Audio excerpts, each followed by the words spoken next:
entire opposition in India seems to have ganged up against the duly elected BJP-led NDA government headed by Prime Minister Narendra Modi.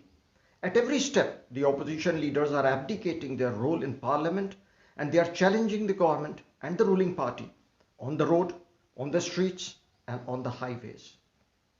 We have had this prolonged Shaheen Bagh protest in Delhi against the Citizenship Amendment Act, which ended with a lot of bloody violence in the union capital. The main opposition Congress party was leading from the front when it came to opposing the CAA and supporting the anti-CAA protesters. When the anti-CAA protest was thoroughly exposed, there has been a bigger protest on the borders of Delhi. This time, it is the farmers' agitation that has drawn maximum strength and support from Punjab, where the Congress is in power and the Akali Dal constitutes the main opposition.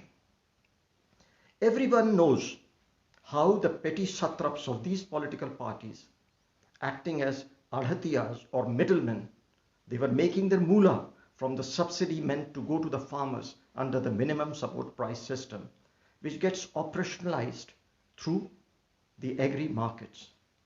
The new farm laws that, among other things, aims to eliminate these very middlemen and ensure that maximum profit goes to the farmers, both through the already functioning mandis or the agri markets and the free market system, and the freedom to the farmers to sell the produce anywhere and to anyone.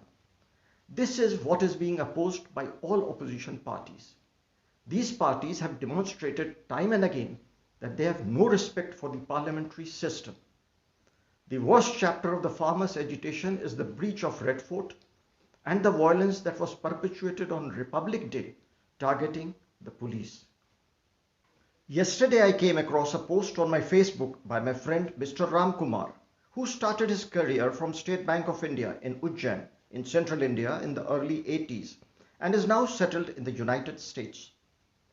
Since I fully agree with what he stated, I felt like sharing it with everybody.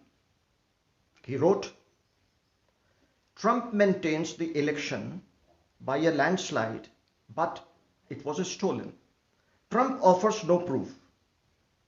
Ram Kumar underscores how there was an attempt to overturn poll results by violent takeover of the capital, and falsehood was spread every day. Equating this with the situation in India, he focuses attention on the Indian opposition, which says the electronic voting machines were used to tampering results and put Modi in power without offering any proof. They too are trying to overturn poll results by violent street protests in the capital and by spreading falsehoods every day. Ram Kumar goes on to say that the Trumpers are the fascists endangering American democracy.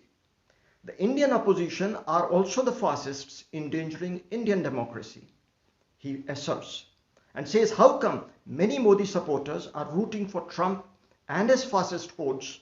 How come the fascist Indian opposition is rooting for Biden? Neither India nor the USA deserves an indolent ignoramus heading its government, especially an ignoramus who is also a compulsive liar and cheat. Who he is pointing to gets amply revealed by the photo attached to the Facebook post.